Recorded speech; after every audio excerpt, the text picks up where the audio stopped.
Friend देखंतु Odisha staff selection commission तरफ गोटे नुआ निजुति आसी ऑल ओडिशा कैंडिडेट अप्लाई करेंगे एवं ता सहित देखि नियंतु योग्यता +2 पास रोची एवं आउ थे कहीदे +2 पास सहित आपण मैंने जो मैंने ग्राजुएट कर अप्लाई करेंगे।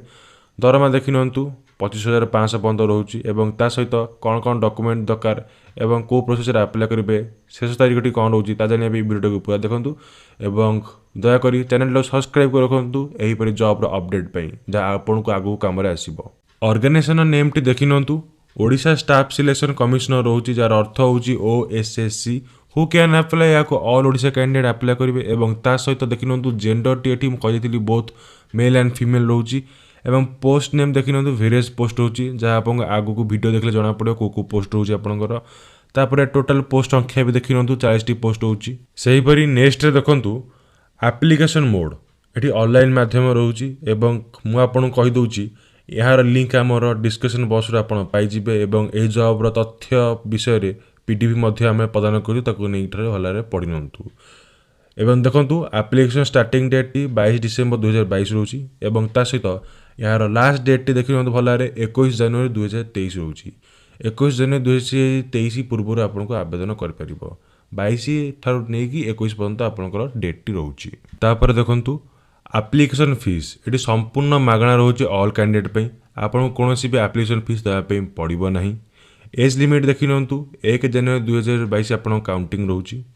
कैंडिडेट मिनिमम एज देखि नंतु जूनियर स्टेनोग्राफर पे आपन को 21 वर्ष रोची एवं तापरे कैंडिडेट मिनिमम एज 38 वर्ष रोची ऑल अदर पोस्ट पे एवं जूनियर स्टेनोग्राफर को छाड़ देले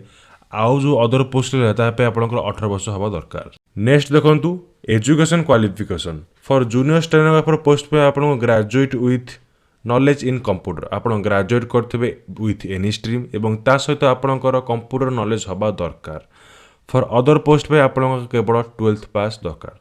सैलरी डिटेल देखि नियंतु फॉर जूनियर स्टेनोग्राफर पे आपन 25,000 पर मंथ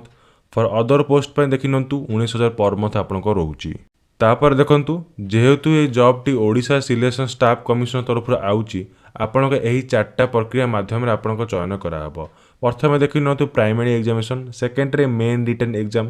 थर्ड देखि नंतु कंप्यूटर स्किल टेस्ट हुआ काइना एठे अनेक पोस्ट जूनियर स्टेनोग्राफर टाइपराइटर पे मानक पे मध्य रहउची एवं ता सहित लास्ट रे आपनकर फोर्थ रे डॉक्यूमेंट वेरिफिकेशन हबो। यही सब प्रक्रिया आपन चयन कराबो। जदि आपन ए जॉब विषय अधिक जानबे चाहते पीडीएफ आम डिस्कशन बॉक्स रे प्रदान कराई जदि आपन इंटरेस्ट अछंती भलारे पीडीएफ पढ़ि नंतु तापर जॉब को अप्लाई करंतु ऑफिशियल वेबसाइट मध्य प्रदान कराई जदि आपन मोबाइल द्वारा किसी असुविधा होची ताले निकटस्थ कंप्यूटर दुकान जानतु अप्लाई कर दंतु एवं शेष में आपन को पुन थरे कहि दउची चैनल टा को प्लीज सब्सक्राइब कर रखंतु एही परि जॉब रो अपडेट पे एवं ता सहित वीडियो टा को मते लाइक कर नियंतु जल्दी सब्सक्राइब कर नियंतु। धन्यवाद।